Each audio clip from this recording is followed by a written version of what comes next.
Parce que la première chose que j'ai ressentie ce soir et que je vois tous les jours, en vérité, c'est qu'il faut bien comprendre qu'il y a des belles idées et puis il y a des bonnes idées. Une belle idée, c'est une belle idée qu'on a envie de raconter. Une bonne idée, c'est une idée qui va vous rapporter de l'argent. Faites en sorte que dès le démarrage, vous ayez tous les bons ingrédients pour réussir. J'ai une obsession, c'est que vous soyez numéro 1 de quelque chose. J'ai bossé 32 ans dans la communication et je me suis rendu compte qu'à chaque fois, c'est toujours la même chose. Ceux qui y arrivent, ceux qui sont dans le camp des vainqueurs, c'est ceux qui sont numéro 1. Numéro 1, ça ne veut pas dire que vous soyez plus gros en termes de chiffre d'affaires, c'est pas ce dont je parle. Je vais vous dire après de quoi je parle. Numéro 1, ça veut dire que sur un item, à un endroit, c'est vous le numéro 1.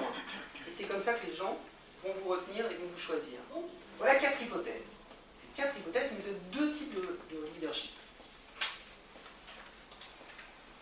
Si la start-up crée ou restructure le marché, ou l'amélioration de marché de ce marché, c'est ce que j'appelle un leadership de référence.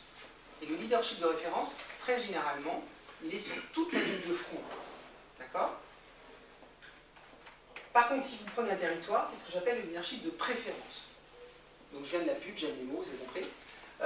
La préférence, c'est pas la préférence, c'est une préférence sur un territoire. C'est-à-dire que vous êtes numéro 1 sur quelque chose. Donc, soit vous décidez d'être le référent du marché, soit vous décidez d'être le préféré d'un item. D'accord ?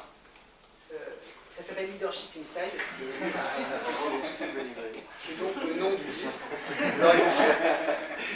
Mais Leadership Inside, ce que je veux dire par là, c'est qu'il faut mettre le leadership dans la boîte dès le démarrage. Ça, c'est un truc, n'appliquez pas, adaptez. Je hais les gourous en général, disent faites comme je fais, attention la vache pourpre, le machin, tout ça. Moi, l'étymologie gourou, c'est se gourer. C'est-à-dire qu'en fait, l'idée, c'est que vous devez en permanence prendre ce qu'on vous donne et l'adapter à ce que vous êtes, en fonction de qui vous êtes, et en fonction de votre problématique. Et parce que ce que les autres disent, c'est bon pour les autres. C'est pas forcément bon pour vous. Donc aujourd'hui, ce qui m'intéresse de vous donner, c'est des outils, d'accord ? C'est une vision, et vous prendrez ce que vous voulez dedans, en fonction de vos besoins. Vous devez être ambitieux, vous devez être déterminé, vous devez être naturel. Et tout ça, c'est en vous. Et si tout ça est en vous, alors la victoire est en vous. Merci.